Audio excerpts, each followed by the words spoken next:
আফগানিস্তানে চলছে সোনা তোলার হিড়িক। দেশটির প্রাদেশিক রাজধানী ফৈজাবাদ থেকে প্রায় 50 কিলোমিটার দূরে শিউয়া এলাকায় গড়ে উঠেছে এই সোনার খনির বাজার, যেখানে সারা দেশ থেকে বিনিয়োগকারীদের জন্য সোনা তুলছেন শ্রমিকরা।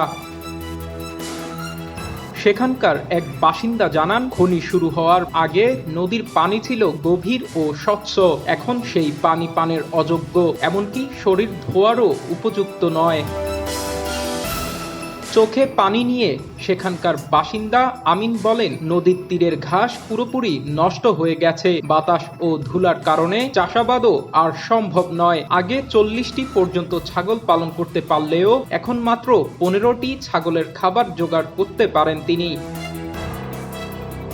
জমি লিজ দেওয়ার শর্তে $20,000 পাওয়ার কথা থাকলেও তিনি পেয়েছেন তার অর্ধেক। খনি কোম্পানি কাজ শেষে জমি পুনরুদ্ধারের প্রতিশ্রুতি দিলেও তা রাখেনি।